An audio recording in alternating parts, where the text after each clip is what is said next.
Boa tarde, senhoras e senhores deputados. Vamos então dar início à nossa reunião, na qual teremos o gosto de ouvir a Confiar Associação de Fraternidade Prisional. Eu agradeço, em nome da subcomissão, ao seu presidente, o Dr. Luís Gagliardini Graça, e à diretora executiva, a doutora Sónia Reis, que estão aqui conosco. Esta audição far-se-á nos seguintes moldes. A Associação disporá de 15 minutos para uma intervenção inicial. Já sei que nos vão fazer uma apresentação. Findos esses 15 minutos da vossa intervenção inicial, daremos a palavra aos grupos parlamentares e à senhora deputada não inscrita, os primeiros para uma intervenção de 4 minutos cada, a senhora deputada para uma intervenção de 2 minutos, e teremos depois a vossa intervenção final para responder e comentar as intervenções da segunda ronda, também por um tempo de 15 minutos. O senhor doutor tem desde já a palavra, então. Então, muito obrigado.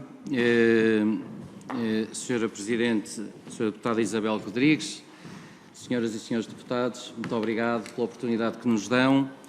Vou apresentar em breve trecho o que é a Confiar. É uma associação, uma IPSS com 21 anos, celebramos o ano passado 20 anos nesta casa, na Casa da Democracia, os nossos 20 anos. Somos uma instituição de utilidade pública e representamos em Portugal a Prison Fellowship International, que é a maior organização do mundo de voluntariado prisional e com boas práticas já desde 76, se não estou em erro. O que é que nós fazemos basicamente? Nós prestamos apoio a reclusos, a ex-reclusos, às suas famílias, portanto filhos e familiares, e também às vítimas dos crimes praticados, e já passo a explicar em que é que consiste. Fazer um breve contexto dos problemas que temos na Europa. Nós temos cerca de 1,4 milhões de reclusos e temos um problema de sobrelotação das prisões, mas o que mais nos preocupa mesmo são os 2,1 milhões de crianças filhos de reclusos. Há uma frase muito interessante da Children of Prisoners Europe, que é uma associação transnacional, cujo lema é Not my crime, still my sentence. Portanto, isto é verdadeiramente aterrador. Estas crianças, obviamente, sofrem de uma enorme estigmatização, abandono escolar, sofrem de enorme ansiedade, em alguns casos isolamento, e aquilo que também nos preocupa é que 7 em cada 10 filho de recluso não quebra o ciclo de crime. Portanto, isto passa de geração para geração, e por isso é que temos em algumas prisões o avô, o filho e o neto a conviver no mesmo espaço. Um dos grandes problemas também e não há dados estatísticos em Portugal, infelizmente, é o problema da reincidência no crime. Isto são valores internacionais. Estimamos que 75% dos ex-reclusos voltam a cometer um crime no espaço de 5 anos. Em Portugal temos o relatório, os últimos dados são do relatório do Conselho da Europa de 2018, em que temos cerca de 54 euros de custo médio de detenção por recluso. Estamos a falar de custos diretos, portanto, cama, mesa e roupa lavada, porque depois, se formos calcular os indiretos, os tribunais, polícias, etc., é brutal, mas 54 euros é o valor. Números redondos, estamos a falar de cerca de 20 mil euros ano por recluso. Se temos cerca de 13 mil reclusos, fazemos as contas rápidas. Não estamos também a contribuir para uma sociedade mais segura. Estão a aumentar alguns crimes, nomeadamente os crimes de tráfico de droga, e estamos a alimentar um ciclo vicioso. Portanto, a lotação das prisões continua em níveis pouco aceitáveis. Portanto, é urgente quebrarmos este ciclo. A Confiar fez uma série de protocolos com a sociedade civil, nomeadamente Criámos o Observatório e Centro de Competências em Justiça Restaurativa no Instituto Superior de Ciências Sociais e Políticas e fizemos, juntamente com o ISCS, portanto com esse observatório, um protocolo com a Câmara Municipal de Cascais e com a Direção-Geral da Reinserção e dos Serviços Prisionais, com quem temos tido excelentes relações, e já vou apresentar alguns dados. Esta foi a cerimónia no ISCS, numa conferência sobre justiça restaurativa organizada, e foi o ato de assinatura deste protocolo importante. E depois, nas comemorações dos 20 anos, na conferência 20 anos Confiar, assinámos também, no âmbito da justiça restaurativa, um protocolo com a APAV. Vemos aqui a Sra. Secretária-Geral da APAV e o Sr. Professor Manuel Meirinho, Presidente do ISCS, que nos deu também a honra da sua participação nesta conferência, onde temos o Sr. Deputado José Manuel Pureza em representação do Sr. Presidente da Assembleia da República. Isto foi em novembro de 2019. Se quiserem, podem fazer uma salva de palmas para o Sr. E pronto. Agora, em termos de números e de contexto, esta é a realidade que a Confiar se depara todos os dias e que outras associações similares também se deparam. Há fatores de risco quando o recluso sai da reclusão. Documentação, vestuário, o transporte, muitas vezes nós temos que ir com o nosso carro buscar o recluso à saída do estabelecimento prisional porque ele não tem meios que o permitam deslocar-se, alojamento, problemas de saúde, problemas com a família, obviamente, problemas com educação / formação, que, como sabem, não é a mesma coisa. Uma coisa é a educação, é o certificado de habilitação, outra coisa é saber fazer qualquer coisa. Depois são pessoas que tiveram muito pouco acesso a regras, a disciplina, a valores e, portanto, naturalmente é mais difícil a sua vida e a sua reaproximação com a realidade. E, por fim, um dos fatores de risco que eu acho que é mais importante, que é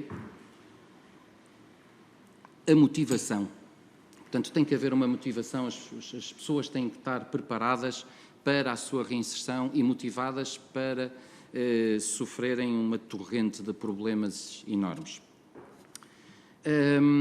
Como nós acreditamos que é com a sociedade civil e com a participação da sociedade civil que devemos dar resposta a estes problemas, fomos beber às regras de Mandela, que diz explicitamente que as sociedades, o Estado deve manter relações com pessoas e ou instituições que permitam, organizações externas, que permitam promover os melhores interesses da pessoa reclusa e dos seus familiares. Por outro lado, outra regra que nos diz que os representantes dessas organizações devem ter acesso ao acompanhamento do recluso, da pessoa reclusa, desde o início até ao fim. E, portanto, acreditamos profundamente que esta é uma resposta. E porque acreditamos, criámos centros de apoio familiar, com o apoio da Câmara Municipal de Cascais. Temos um centro de apoio familiar já em elaboração, que basicamente permite sensibilizar, capacitar, prevenir situações de risco e, acima de tudo, favorecer a reintegração das pessoas reclusas. Criámos, dentro destes centros de apoio familiar, criámos o Gabinete de Apoio à Liberdade, isto tudo com documentos que já foram e aprovados pela Direção-Geral da Reinserção e dos Serviços Prisionais, em que pretendemos, face aos fatores de risco que as pessoas reclusas têm ao sair da reclusão, nós fazemos um plano de apoio à reinserção social e apresentamos fatores de proteção. E acreditamos profundamente e há estudos que o comprovam, que face aos fatores de risco, se houver fatores de proteção adequados, nós conseguimos bons resultados. E é isto que estamos a tentar fazer. Basta não ter o cartão de cidadão e não ter capacidade para ter um cartão de cidadão para não se poder inscrever no Instituto de Emprego, para não poder pedir o rendimento social de inserção, etc, etc, etc. Portanto, depois é um baralho de cartas, é um dominó de problemas depois quando a motivação também não é grande, portanto, acreditamos profundamente que este é o caminho. Temos também, baseado no apoio com a Câmara Municipal de Cascais, foi-nos cedida uma casa de saída, aliás já consignado na lei, que é uma resposta habitacional que nós damos às pessoas ex-reclusas que tiveram em processo de reclusão e que não têm resposta habitacional da família ou não têm meios para o conseguir.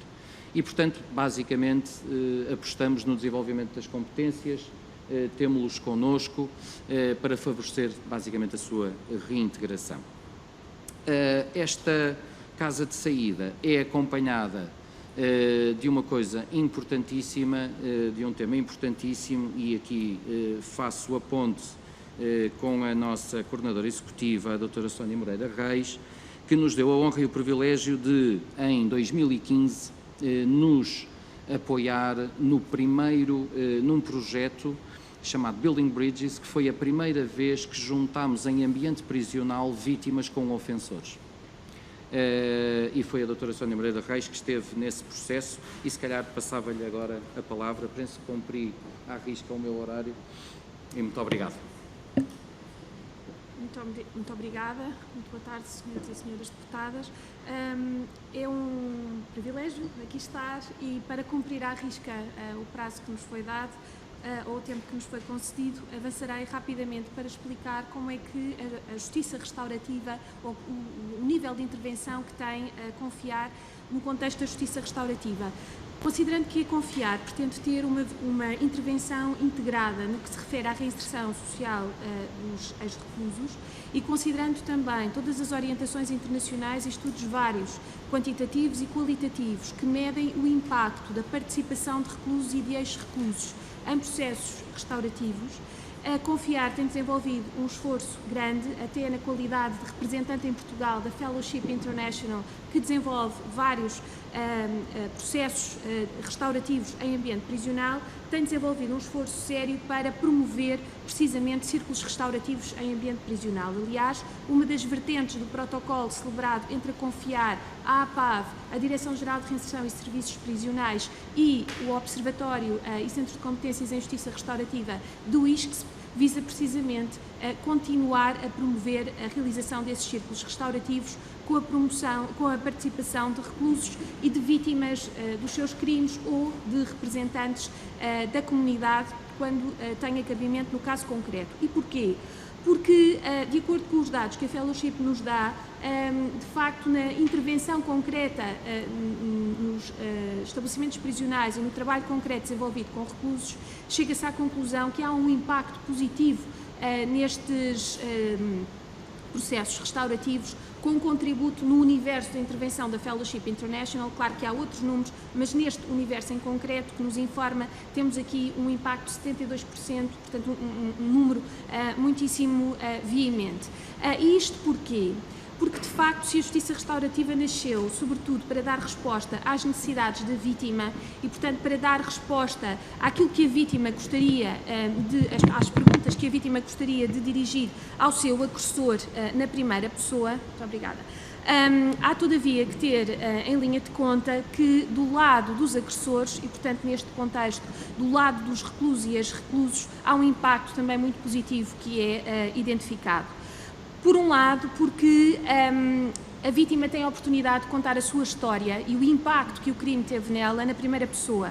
E isto gera, do lado do ofensor, um processo de humanização da vítima, de individualização e de humanização da vítima e das suas necessidades. E isto contribui para a assunção de responsabilidade por parte dos ofensores e contribui também para aquilo que podemos chamar o processo de reparação das necessidades concretas da vítima. Portanto, estamos num patamar de realização de justiça mais abrangente, mais alargado, na medida em que os reais proprietários, se assim quisermos dizer, do conflito que subjaz ao crime, concretamente a vítima e o ofensor, têm a oportunidade de se envolver na realização deste processo de justiça. E precisamente pelo impacto que já foi medido pela própria Direção-Geral de Reinserção e Serviços Prisionais, na pequena amostra, é muito pequena ainda, é certo, mas que nos anima o impacto que gerou nos reclusos que já participaram nesse círculo restaurativo e inspirados pelo facto também de haver já aqui alguma orientação internacional muitíssimo importante nesta matéria, nomeadamente a Diretiva da Vítima de 2012, que faz referência à existência de um novo paradigma, que é um paradigma que assenta na criação de serviços de justiça restaurativa. A Confiar está muito empenhada no alinhamento internacional nesta matéria. E porquê? Bom, porque, de facto, o paradigma mudou no sentido em que, enquanto a decisão-quadro de 2001 instava os Estados a criarem processos de mediação no processo penal, a Diretiva da Vítima de 2012 realinhou, digamos assim, a orientação da União Europeia e, portanto, considera agora que os serviços de justiça restaurativa devem, quaisquer que eles sejam eles de mediação, conference, círculos restaurativos ou o que for, devem todos eles comungar dos princípios desta teoria de justiça, que é a justiça restaurativa. E a esta luz, e também tomando em linha de conta a recomendação do Conselho da Europa de 2018, que recomenda a existência de processos restaurativos em qualquer fase processual, pré ou pós-sentencial, e inspirados também na experiência que nós já temos aqui ao lado em Espanha, no País Basco, em que foram precisamente criados em 2019 serviços de justiça restaurativa com esta abrangência. Nós gostaríamos muito também, na Confiar, de contribuir para a mudança de paradigma em Portugal, com a passagem de meros serviços de mediação a serviços de justiça restaurativa mais abrangentes, precisamente em linha com o trabalho que já se desenvolve em ambiente prisional. Nós temos já enquadramento legal, portanto, nós temos uma lei tutelar educativa que já tem como princípio orientador a mediação no artigo 42, temos a lei da mediação, a lei 21 de 2007, ao abrigo da qual nós temos um sistema de mediação penal a funcionar na fase de inquérito, e temos também o Código de Execução das Penas e das Medidas Privativas da Liberdade, que no artigo 47, número 4, permite a criação de programas de justiça restaurativa em ambiente prisional. Programas esses que já existem, promovidos pela Direção-Geral de Reinserção de Serviços Prisionais. Foi, aliás, ao abrigo desta base legal que a Confiar trabalhou já os círculos restaurativos há pouco mencionados no estabelecimento prisional do Linhó e, portanto, aquilo que nós gostaríamos muito era verdadeiramente de criar serviços de justiça restaurativa com caráter permanente que interviessem nas áreas em que neste momento Portugal não tem efetivamente a funcionar serviços de justiça restaurativa. E que áreas são essas? Eu vou ter-lhe que pedir que conclua e depois qualquer outra informação adicional poderá dar na última ronda. Muito obrigada. Muito bem, muito obrigada. E que serviços são esses? Qual é que é a nossa ideia? Portanto, será criar serviços de justiça restaurativa para a área tutelar educativa, em que não há neste momento, e também na fase pós-sentença, em contexto prisional, com a base legal que referi agora mesmo, porque também não existem. E que entidades é que poderemos envolver para criar com a iniciativa da sociedade civil? A Confiar já tem um know-how e tem trabalho desenvolvido nesta área, a Direção-Geral de Reinserção e Serviços Prisionais, que já está protocolarmente envolvida, também o ISCSP, a nova SPE para medir o impacto, a APAV para garantir o apoio às vítimas e o Fórum Europeu de Justiça Restaurativa e a Organização das Nações Unidas, que nos podem apoiar na formação a ministrar aos profissionais desta área. E, portanto, a ideia fundamental é esta. Muito obrigada. Eu é que agradeço ao Dr. Luís Gagliardini Graça e à Dra. Sónia Reis esta exposição inicial muito ilustrativa e muito pertinente na temática da subcomissão, e vou então agora começar a ronda pelas senhoras e senhores deputados, dando a palavra à senhora deputada Cláudia Santos, do Grupo Parlamentar do Partido Socialista. Muito obrigada, Sra. Presidente. Eu começo por cumprimentar o Sr. Dr. Luís Graça e a Sra. Doutora Sónia Reis, e na pessoa de ambos a Associação Confiar, que presta um serviço de enorme relevância na medida em que a prisão se torna menos fechada quando a sociedade civil adentra os muros dos estabelecimentos prisionais. Nas exposições que nos trouxeram, deram ênfase ao assunto da justiça restaurativa. É um assunto que me suscita particular interesse e que tem, aliás, referência no programa do Governo.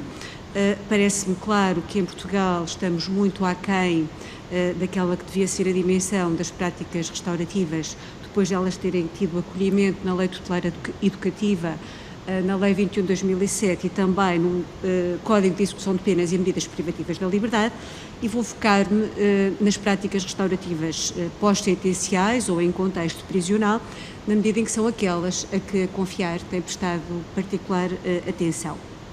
Eu ouvi as exposições iniciais com muito interesse e elas suscitaram-me algumas dúvidas.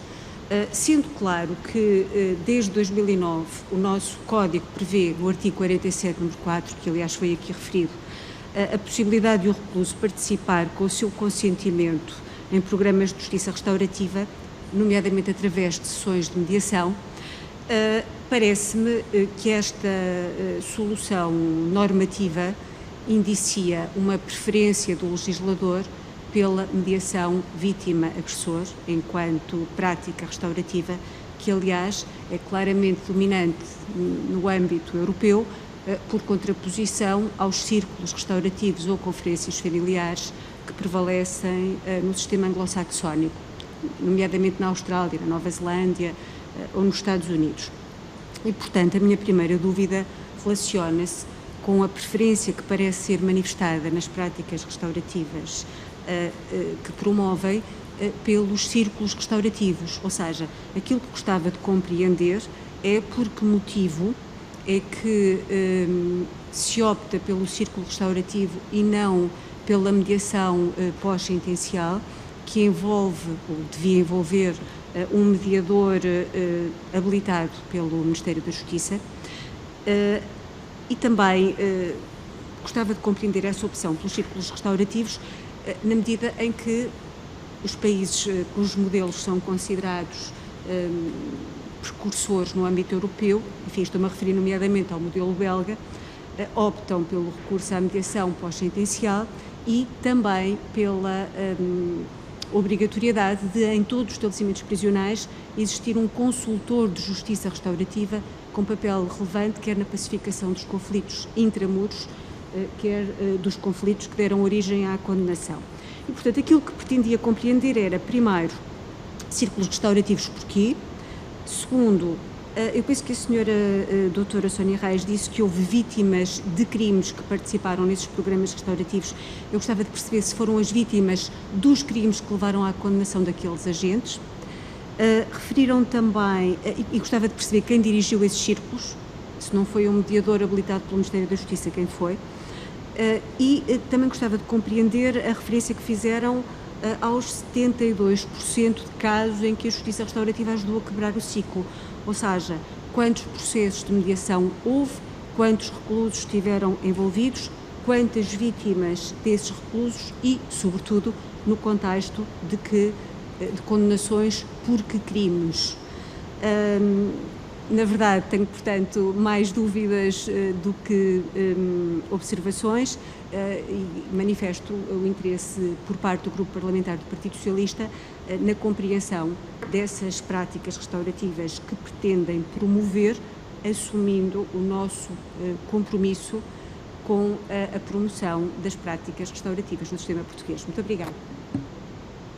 Muito obrigada, Sra. Deputada. Tem agora a palavra a Sra. Deputada Sara Madruga da Costa, do Grupo Parlamentar do PSD.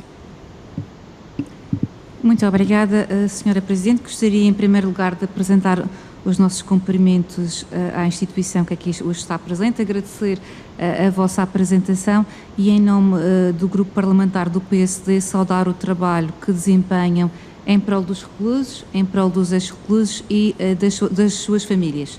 O vosso trabalho, o vosso espírito de missão e de voluntariado é muito importante para o sistema prisional e para a reinserção social.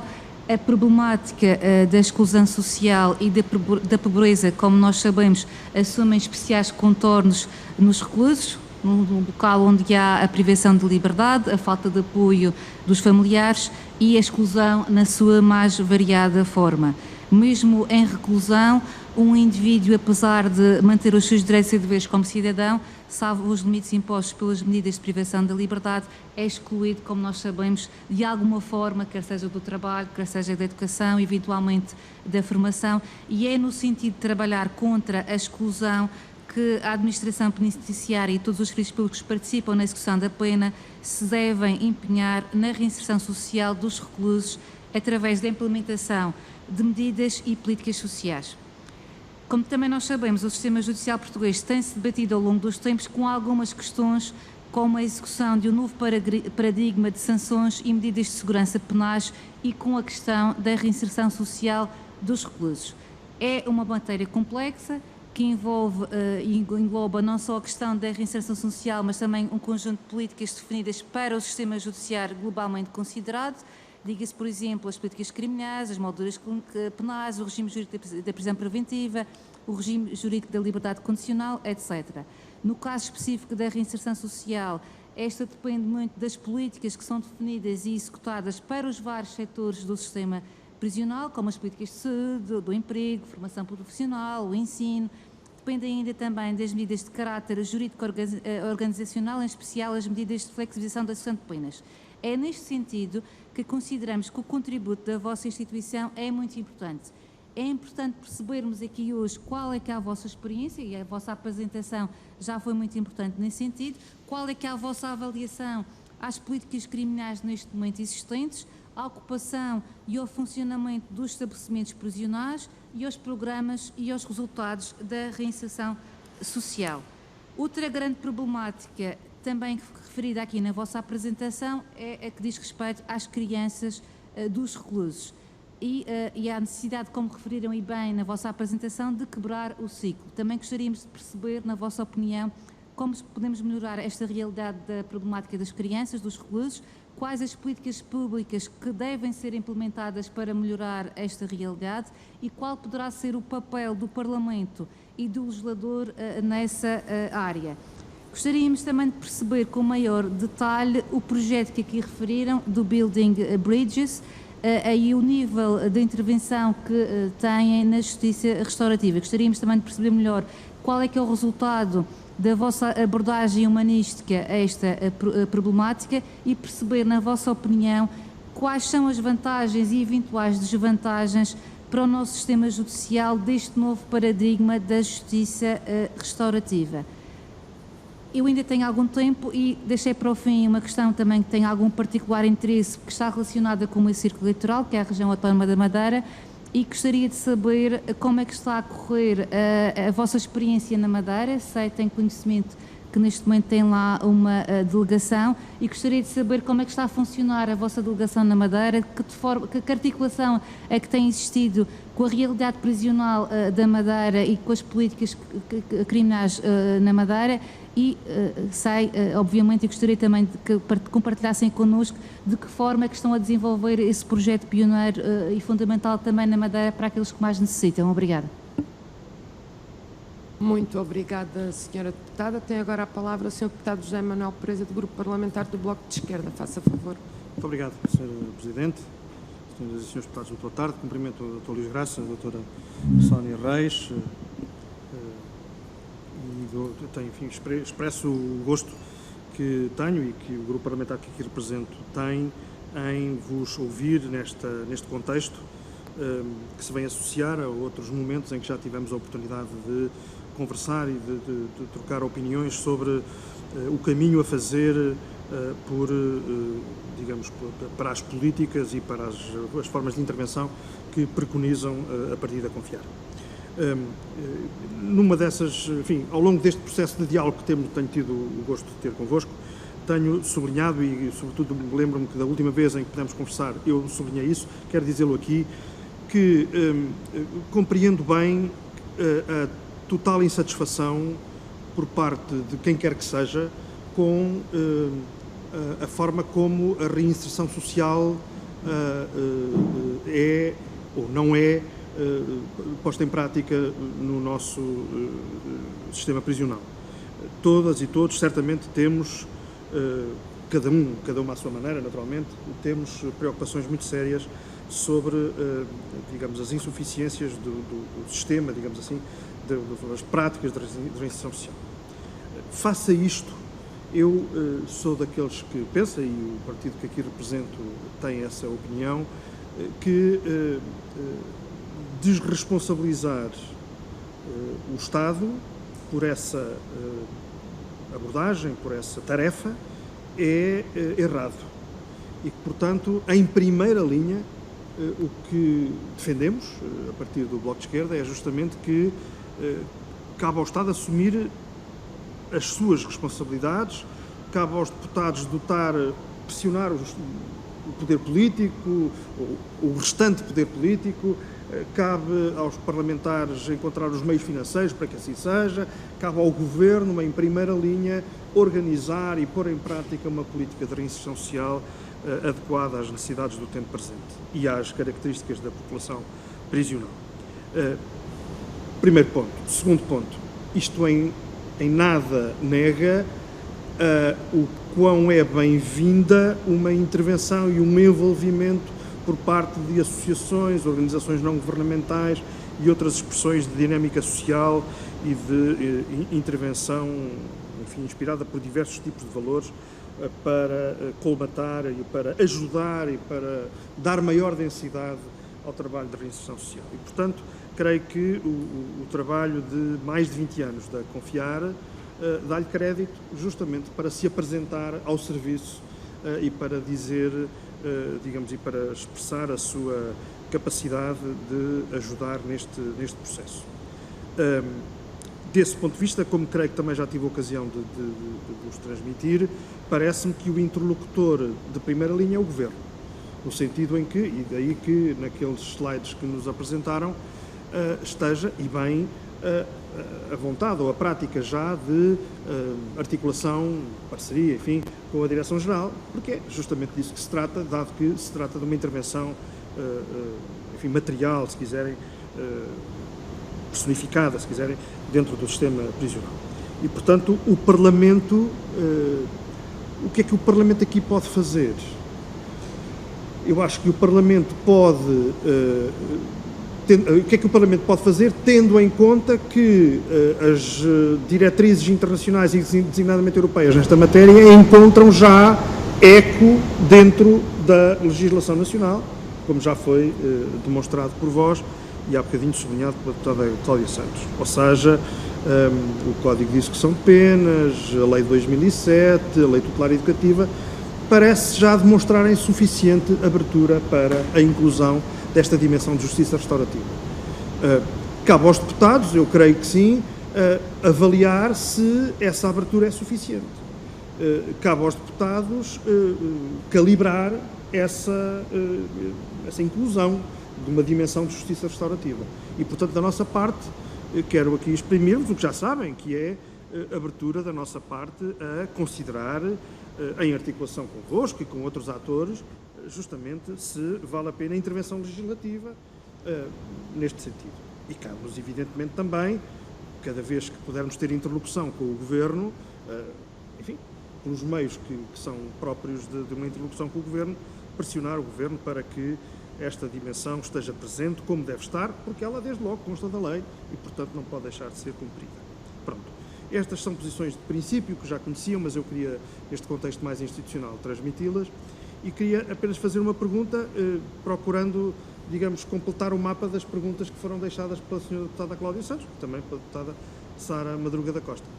Na verdade, o vosso, digamos, alvo em termos de intervenção é, por um lado, a fase pós-sentencial, e aí a Deputada Cláudia Santos apresentou um conjunto de questões que são muito relevantes.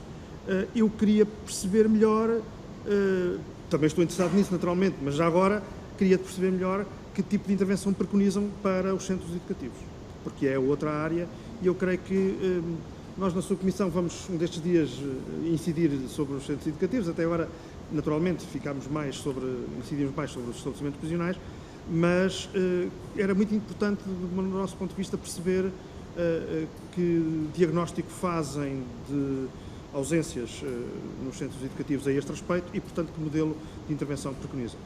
E pronto, para este momento é tudo e agradeço-vos uma vez mais o vosso testemunho e a vossa preocupação. Muito obrigado. Muito obrigada, Sr. Deputado. Para completar esta ronda, tem a palavra a Sra. Deputada não inscrita, Joacine Catar Moreira. Faça favor. Senhora, portanto, eu ia já iniciar por os cumprimentos ao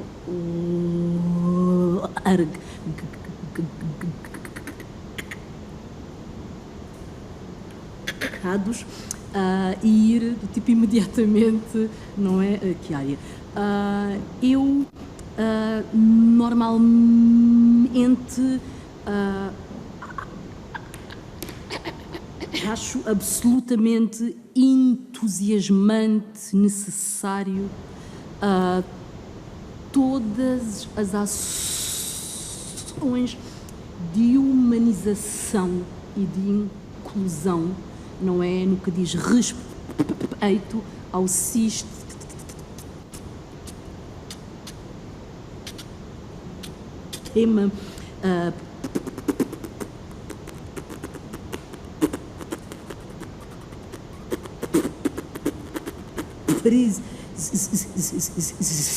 prisional, olhando para a imensa complexidade, não é? Portanto, nós estamos num ambiente que é um ambiente que não é necessariamente, digamos, um ambiente das afetividades, não é um ambiente em que haja uma intervenção governativa ou uma intervenção institucional de reabilitação, necessariamente. Daí, na minha ótica, dificuldade imensa em obtermos as estatísticas sobre a incidência.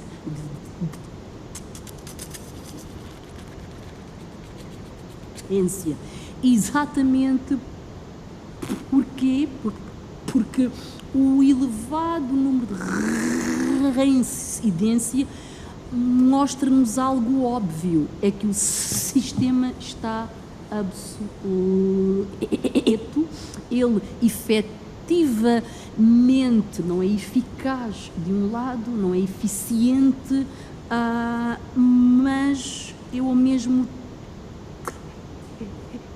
tempo não sei necessariamente, digamos, em que área é que se deve iniciar para originar uma mudança que necessita de ser uma mudança estrutural e uma mudança institucional, igualmente uma mudança de mentalidades.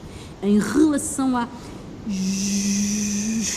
justiça restaurativa, eu não sei se ela entra numa relação de coerência, digamos assim, com um sistema coercivo e que não é necessariamente, não é que não age, digamos assim, necessariamente nessa mesma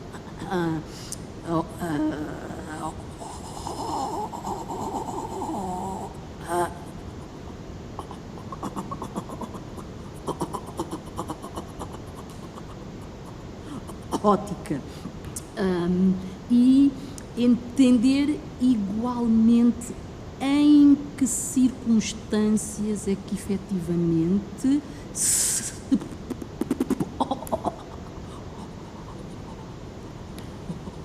pode acionar a justiça restaurativas e em que circunstâncias é que talvez não seja ideal, não é? Algo é um indivíduo que anda de automóvel, atropela, não é um outro. Algo é um indivíduo que é alvo, vítima de violência sexual, não é? Portanto, em que áreas é que se irá incentivar isto, em que áreas é que não é ideal, isto, na minha ótica, é muito arriscado uma universalização da necessidade de justiça restaurativa sem antes existir uma alteração de mentalidade, uma mudança do sistema. Portanto, era isto. Obrigada. Muito obrigada, senhora deputada, e sem mais demoras, porque a reunião plenária se inicia às 15 horas, eu dava-vos então a palavra, julgo que será o senhor Dr. Luís Graça que iniciará esta última intervenção. Faça favor. Muito obrigado pelas pertinentes questões colocadas. Começaria por responder à senhora deputada Cláudia Reis. Peço desculpa, Cláudia Santos. O seguinte. Primeiro, dar os parabéns, porque sei que foi uma pessoa que influenciou o programa de governo para que a Justiça Restaurativa estivesse inscrita e, portanto, acho que é uma excelente medida. Depois, pergunta aqui porquê a opção por círculos restaurativos e não por mediação. O trabalho que nós fizemos e desenvolvemos foi baseado no projeto Building Bridges, portanto, baseado na metodologia da Prison Fellowship International, e a opção era fazer círculos restaurativos, juntando vítimas com ofensores de crimes idênticos, ou seja, com uma moldura penal idêntica, e não a vítima direta do crime. Depois, quanto aos resultados, estes 72% são dados internos da Prison Fellowship, e eu depois terei muito gosto em fazer chegar os dados com mais rigor que nos colocam. Não sei se há alguma dúvida que possa esclarecer. Sim, respondendo diretamente, de facto, percebi que as dúvidas se adensavam relativamente a essa questão em particular. É preciso notar que o projeto Building Bridges foi de facto o primeiro que juntou vítimas e ofensores em ambiente prisional e seguiu rigorosamente aquela que era a metodologia desse projeto, e a metodologia da Prison Fellowship International, nesse caso, é a metodologia Sycamore Tree Project, e portanto a ideia é realizar círculos restaurativos com reclusos e vítimas de crimes similares. Naquele caso foram reclusos e vítimas de crimes similares de violência doméstica e de crimes contra o património, concretamente furto e roubo. Os participantes nestes círculos, portanto, a opção pelos círculos restaurativos era uma opção do projeto, portanto, estruturada cientificamente.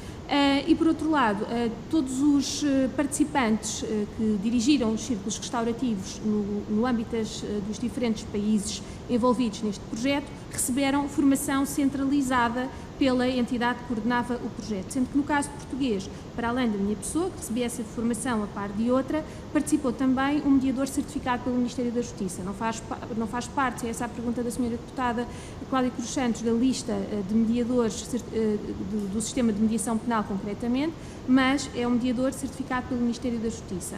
Por outro lado, a nossa opção para os círculos restaurativos, para os serviços restaurativos e eventualmente a criar, não é uma opção única por círculos restaurativos, pelo contrário, a ideia é ser o mais abrangente possível e, portanto, abarcar a mediação ou outras práticas restaurativas, e como se pretende ter essa visão inclusiva em articulação com a avaliação que também seja feita pelos técnicos da Direção-Geral de Reinserção e Serviços Prisionais, enfim, será a prática restaurativa mais ajustada ao caso.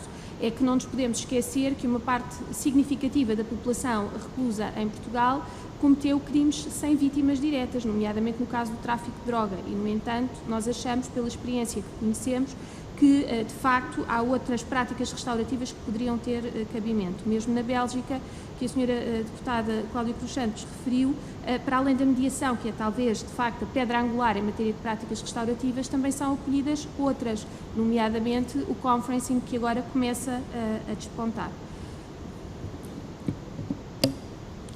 Relativamente à Sra. Deputada Sara Madrugo da Costa, do PSD, quanto à avaliação das políticas criminais, bom, acho que a nossa resposta está um bocadinho nas regras de Mandela. A sociedade civil tem que intervir mais, os voluntários têm que ter uma estrutura profissional de psicólogos, assistentes sociais, etc. Tem que haver financiamento para que isso possa ocorrer.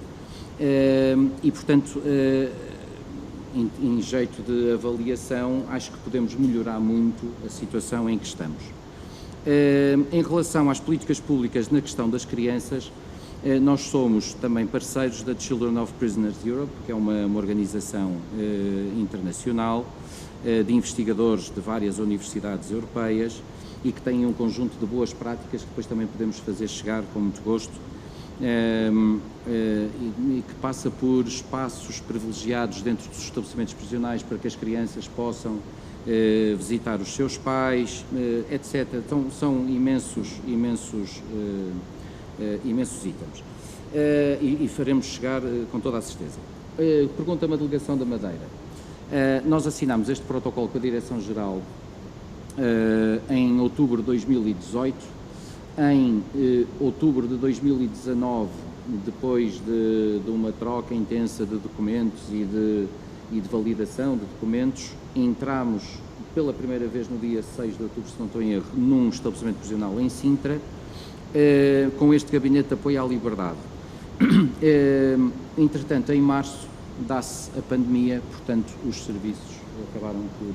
Tive uma reunião, na altura veio cá o representante da Prison Fellowship Europa e o Sr. novo diretor-geral recebeu-nos, o Dr. Rómulo Mateus recebeu-nos, e a promessa é, vamos abrir a Madeira, vamos para a frente, mas o que é facto é que não conseguimos, por manifesta infelicidade derivada da pandemia.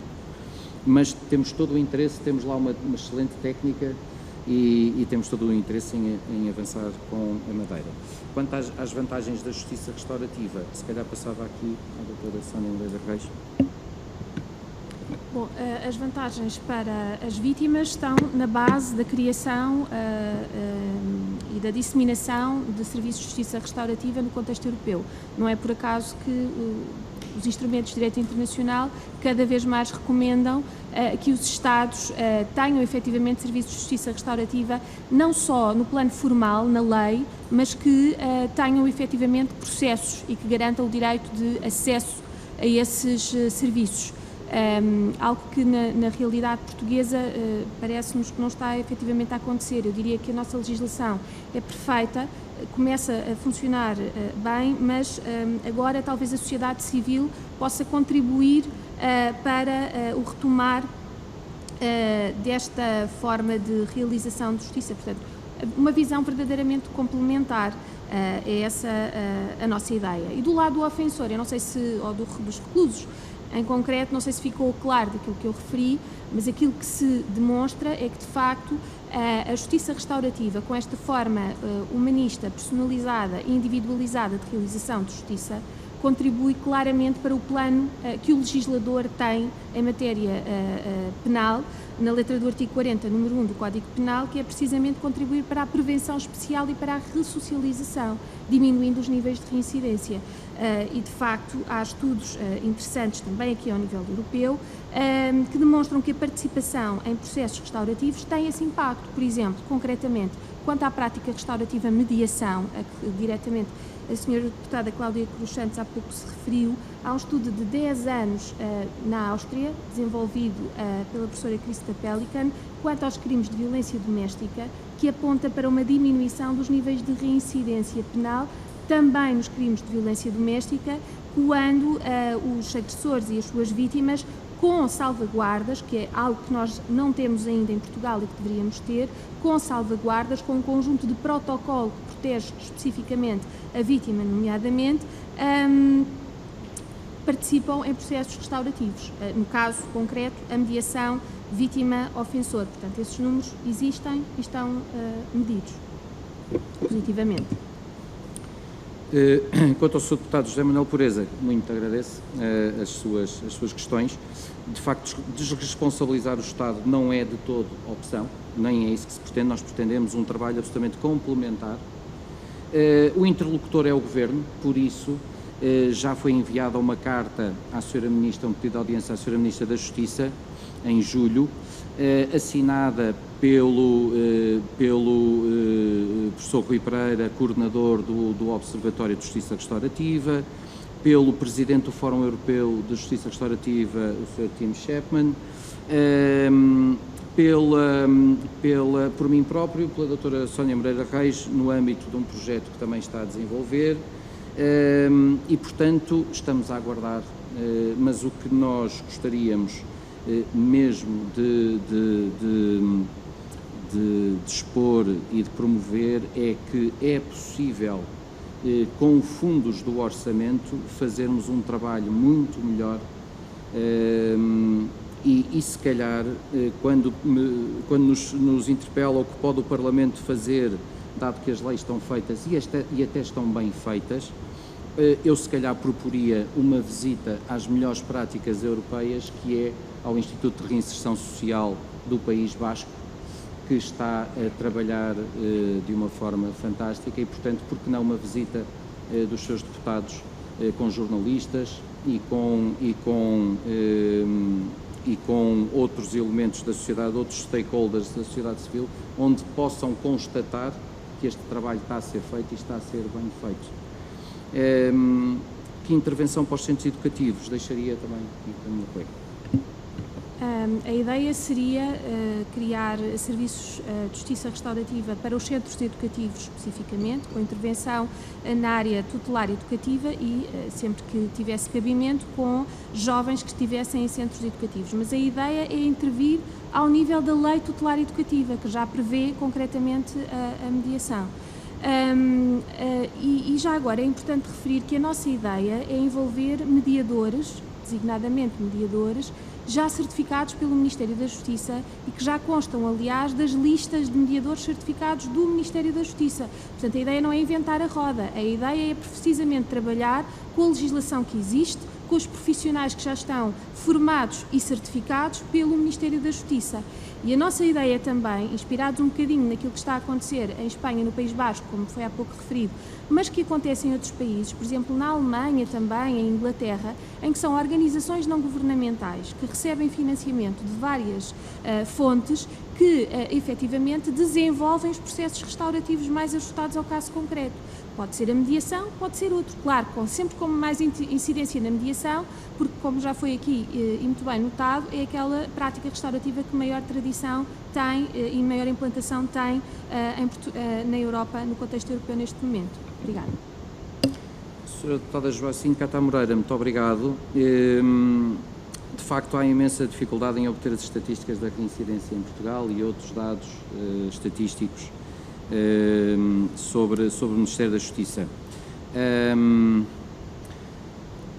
Se nós atuarmos ao nível, pergunta que tipo de políticas se pode fazer para já, eu acho que este protocolo está feito e se nos deixarem atuar e nos derem os meios para nós atuarmos ao nível da reinserção, consegue-se resultados, porque está provado que, face aos fatores de risco, se introduzirmos fatores de proteção, os resultados aparecem e nós comprovamos-lo, porque nós, ao colocarmos um ex-recluso que sai completamente sem saber o seu destino, lhe damos acompanhamento psicossocial, mentoria, o colocamos numa casa onde tem cama, mesa e roupa lavada com dignidade, se o aconselhamos, se lhe damos formação e se eles têm um emprego, os fatores de risco começam a cair. E depois, se fazemos a ligação à família, que nós também temos esses dados, os fatores de risco acabam por cair e a reincidência acaba por não ser uma evidência. Quanto à pergunta que coloca, com muito interesse, se é arriscado em qualquer tipo de crime, então passarei aqui à minha colega, mas só acabar com uma proposta muito concreta. Nós, neste momento, estamos em condições de ter um financiador para financiar todo este projeto, desde que seja permitido que esse investimento tenha uma garantia em certificados, em títulos da dívida pública. Portanto, o trabalho está todo feito, é só haver vontade política de avançar. 50 segundos, porque temos mesmo que terminar por causa do plenário. Peço desculpa, faça favor. Muito bem, muito obrigada. Eu gostaria só de deixar aqui a nota de que, na nossa visão, a justiça restaurativa não é panaceia para tudo. Não tem a varinha mágica de resolver tudo. A justiça restaurativa e os serviços de justiça restaurativa que nós preconizamos resultam de uma intervenção integrada. Portanto, é um momento da intervenção. E daí os centros de apoio familiar que se estão a criar, com apoio psicossocial e com apoio nas diversas áreas que nós diagnosticamos serem ainda áreas a melhorar no contexto da reinserção em Portugal. E, portanto, o nosso contributo é precisamente para essa maior e melhor articulação entre a sociedade civil e o trabalho que a Administração Central do Estado já desenvolve. Relativamente à questão da possibilidade dos serviços restaurativos operarem em qualquer crime, da nossa perspectiva, não há qualquer limitação. O que é preciso é analisar caso a caso. Mas o qualquer crime aqui, repare, não tem o efeito de evitar o julgamento, não tem o efeito de diminuir o montante da pena só por si.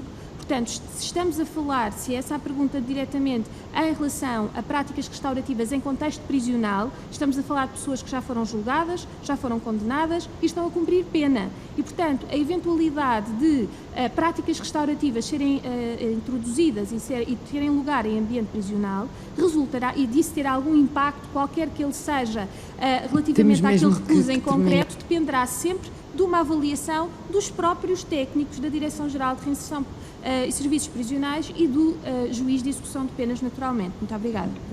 Eu quero pedir desculpa por este rigor no controle dos tempos, mas de forma a não vos fazer esperar muito tempo por esta audição, acomodámo-la dentro do retomar dos trabalhos parlamentares que são marcados por um contínuo de reuniões plenárias e de comissões, e daí a necessidade deste rigor, mas considerando que esta subcomissão tem um mandato até ao fim da legislatura, com certeza que haverá outras oportunidades de conversarmos. Eu resta-me agradecer muito o vosso contributo, muito relevante para a reflexão que esta subcomissão é convocada a fazer, e desejar-vos a continuação de um bom trabalho, assim como às senhoras e ao senhor deputado. Muito obrigada.